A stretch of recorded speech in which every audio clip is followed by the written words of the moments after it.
अगर मैं आपसे कहूं कि दुनिया का सबसे महान फुटबॉलर एक झुग्गी में पला हुआ छोटा लड़का था जिसने धोखा दिया, रोया, सदी का सबसे बेहतरीन गोल मारा, उसका नाम था डिएगो आर्मांडो माराडोना। विला फ्योरेटो की धूल से निकला एक लड़का जिसने फुटबॉल की सबसे बड़ी मंजिलों पर राज किया और उतनी ही जोर से जमीन पर आ गिरा।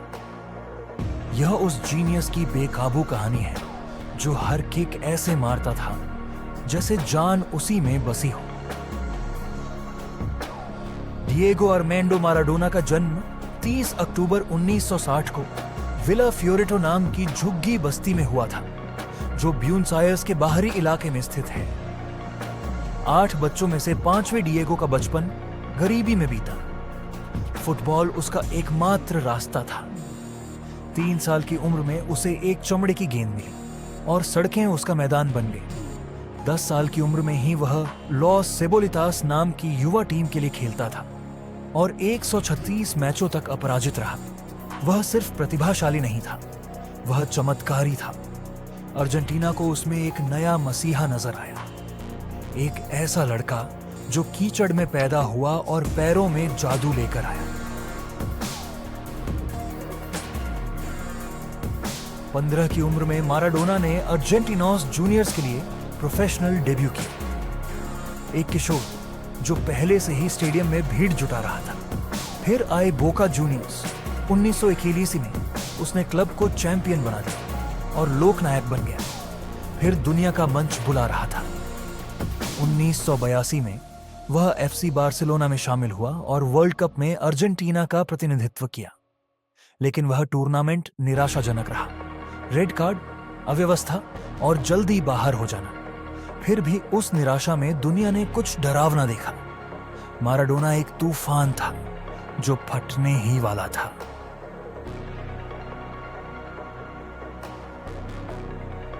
उन्नीस में माराडोना ने नेपल्स का रुख किया, एक ऐसा शहर जो उतना ही टूटा हुआ था जितना वह खुद। नेपोली केवल एक फुटबॉल क्लब नहीं था, वह दक्षिण इटली की आत्मा था। अमीर उत्तरी क्लबों द्वारा उपहास उड़ाया गया। नेपोली ने कभी लीग नहीं जीती थी, लेकिन माराडोना ने सब कुछ बदल दिया। वह रक्षकों को नचाता, असंभव पास देता और ऐसे गोल करता कि वक्त थम जाता।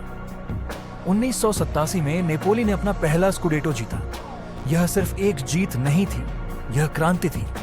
डिएगो की मूर्तियां बनी, शहर ने उसकी पूजा की। उन्होंने सचमुच उसके नाम की एक चर्च बना दी।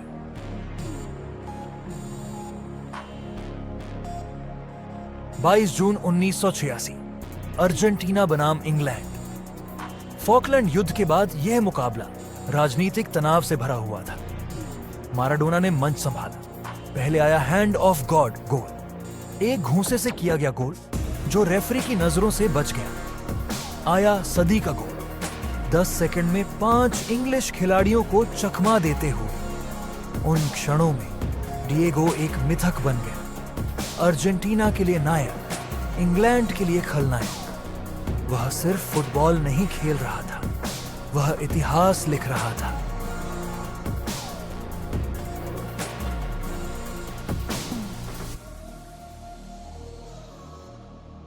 (1986) वर्ल्ड कप में अर्जेंटीना चैंपियन बना और माराडोना उसका चेहरा था। गोल्डन बॉल विजेता, अजेय शक्ति। सड़कों पर भीड़, गीतों की रचना, बच्चों का नाम डिएगो रखा जाने लगा। वह अब एक साधारण व्यक्ति नहीं रहा।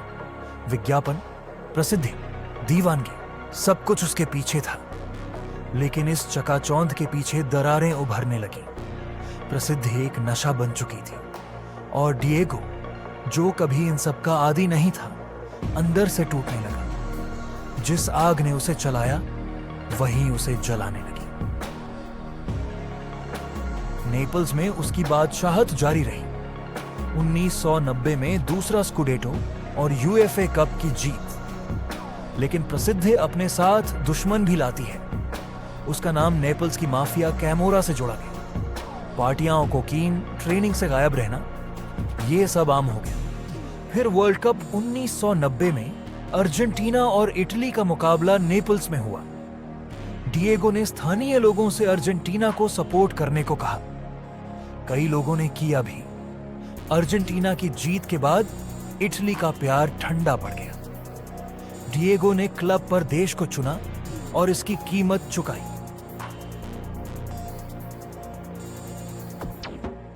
1991 में सब कुछ बिखर गया। माराडोना को कोकीन के लिए पॉजिटिव पाया गया और 15 महीने का बैन मिला।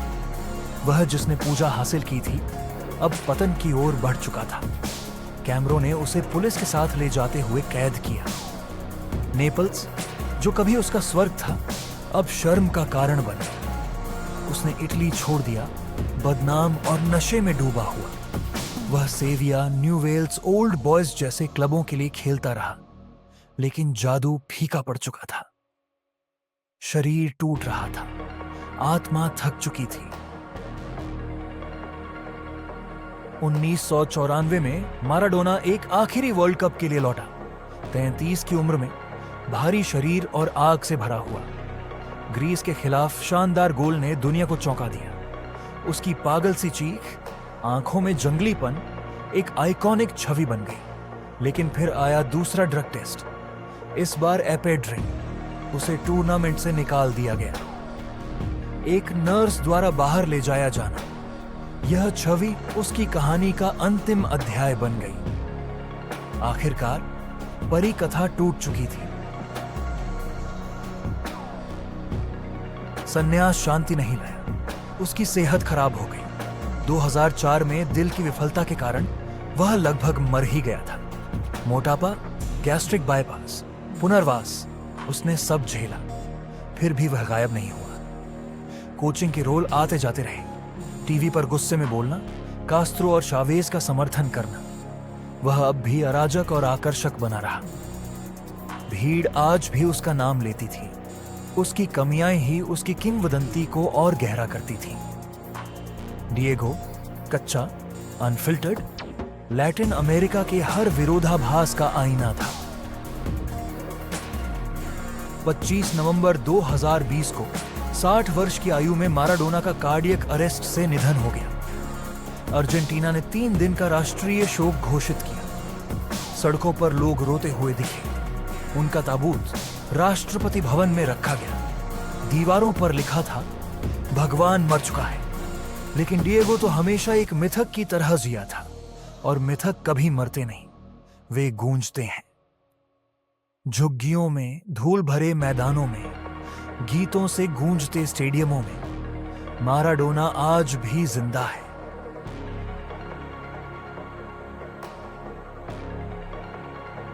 क्या माराडोना अब तक का सबसे महान खिलाड़ी था? पेले के पास अनुग्रह था, मेसी में सटीकता है, रोनाल्डो के पास रिकॉर्ड है, लेकिन माराडोना, उसके पास आत्मा थी। वह ऐसे खेलता था जैसे जीवन उसी पल पर निर्भर हो। उसका जीनियस अनियमित था, बेकाबू था।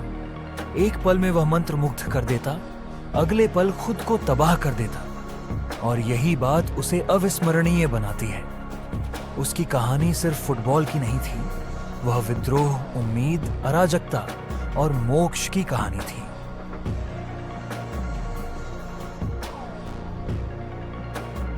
नेपल्स में अब स्टेडियम उसका नाम लिए हुए है।